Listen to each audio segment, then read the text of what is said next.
Got to learn stuff, man. I had one girl I was talking to, and I thought things were going really good. We hadn't met yet, so I invited her out for breakfast. And I said, hey, why don't we go out and have breakfast? She said, I can't go.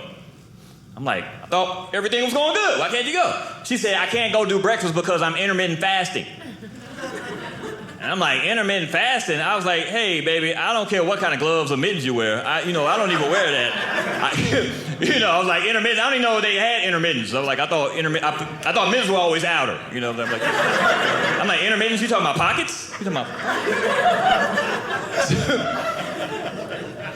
She said, no, I don't eat until after 12. I was like, oh, okay, I got you. Learn stuff, y'all. And that's why education is so important, y'all. I figure if I would have paid more attention in class, maybe I would have known what that was. That's why education is important. Do we have any educators here tonight? Any educators? Okay, a couple of them. Yeah, y'all make some noise for my teachers, y'all. Yeah. Not an easy job. I hope y'all make good money here teaching. I don't know if y'all do or not, but I got a chance to teach for a couple years in Tennessee, and I was good and broke. Right? Yeah, because it was messed up, because I worked hard that first semester. Yeah, then I saw that paycheck. I was like, let me scale it back. They don't value this. It was messed up, man. I worked hard that first semester, man. Then we went on Christmas break. I came back after Christmas break. I looked up, I was so broke, I ended up on free lunch. I was in line with the kids. I was like, this is not cool. Hold on. I'm like, let me borrow 35 cents so I can get an ice cream sandwich, man. Come on, man. Just want some hot brownies. Couldn't afford it, y'all. And it was tough, man. I had to get out of education, man. And not because of the pay. I had to get out just for the simple fact that it was starting to make me racist against my own people. Yeah. And I see y'all look at me like, brother, who are your people? Yeah, I saw y'all when I came up here. Y'all like, that brother looks like all of them. I have no idea. I'm not gonna guess his nationality. I'm not even gonna try. It's okay though, y'all, it's okay. I'm just a light-skinned black guy, y'all. Yeah, I'm like crouching tiger, hidden Negro. Keep you on your toes.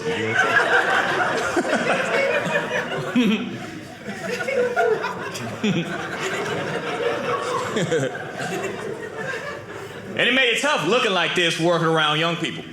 Because young people today, if you got kids or you spend time around young people, kids today will say anything. Yeah, doesn't matter. If it comes in their brain, they're gonna say it. Yeah, doesn't matter, One day I was teaching, I walked into another teacher's class to talk to the teacher, and then the student stands up in the middle of the class and yells out, hey, excuse me, man. Anybody ever told you that you look like Abraham Lincoln and the rapper Drake had a baby?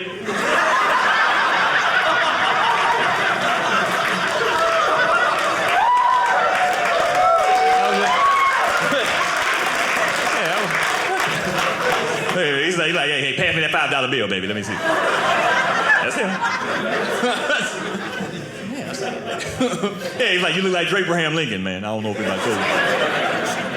Like, let me get back to my class. Don't say anything, man.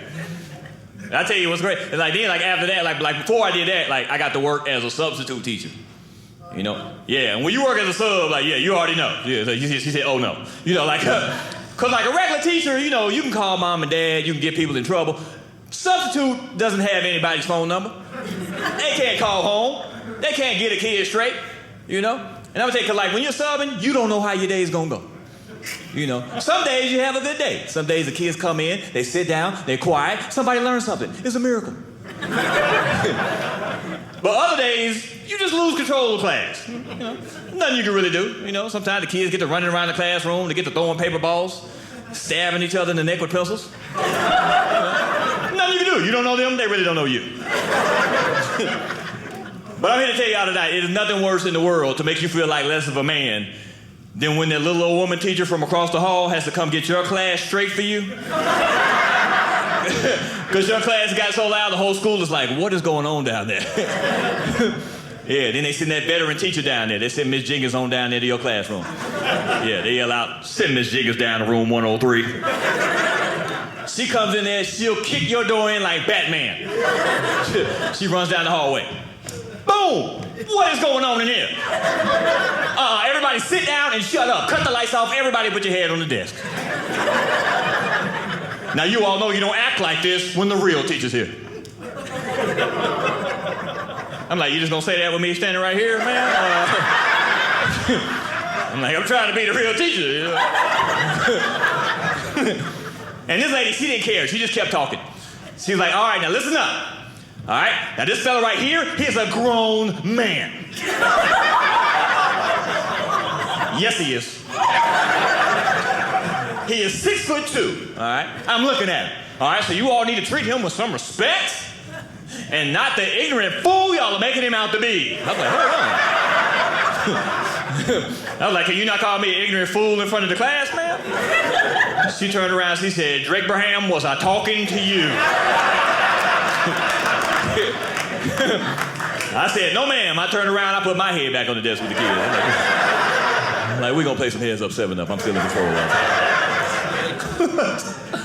Messed up my whole class.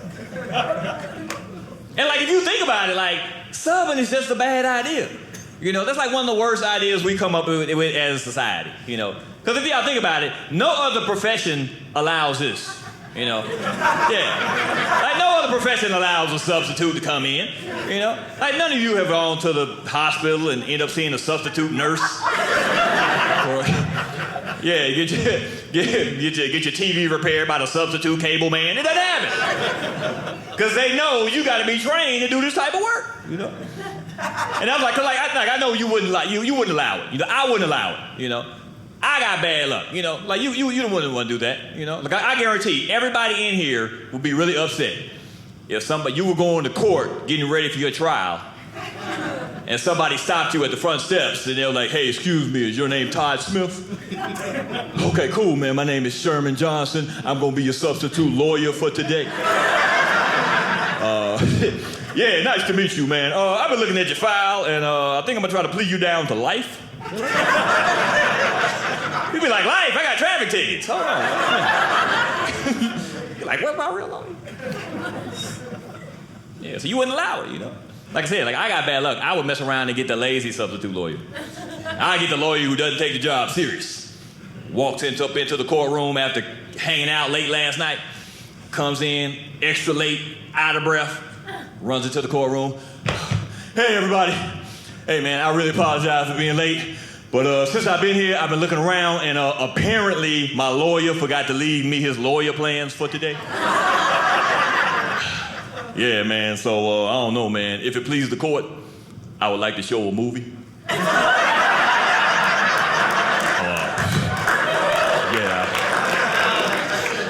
I bought Fast and the Furious. You said it was Speed, right? It was Speed? Okay, yeah, I bought Fast and Furious. You'd be like, no. You would be like, get me my public defender so I can lose the regular way that I'm supposed to. I don't want a substitute. Don't want the substitute. Bad idea. And I'll tell y'all the worst thing about school, man. I'll tell you the worst thing about it. I hated taking school pictures.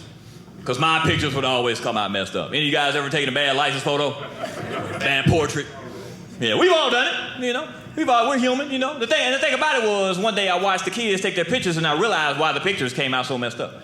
I realized that anytime you've ever taken a bad picture, it's always the photographer's fault.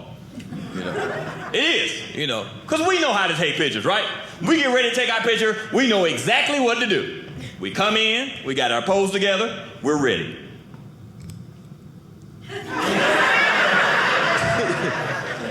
And you're like, this is gonna look good in the yearbook. You know? And then, out of nowhere, the photographer starts telling you what to do in your picture. You're sitting there ready, you're like, then all of a sudden he's like, okay, sir, we're gonna need you to sit back. Okay, all right. All right, now stick your chest out. All right, now tilt your head to the right. And why don't you put your chin down? And why don't you put your hands on your chest? By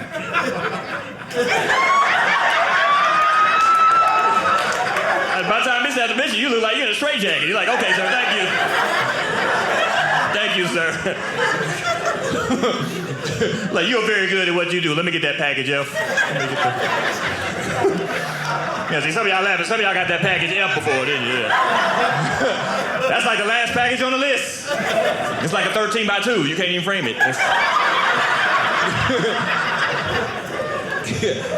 Best you can do is tell them to email it to you, you know. Hope you got a nice ruler you can put it on the back of. Like, it's me in the 3rd grade, 13 by 2. Put that on the refrigerator. Yeah,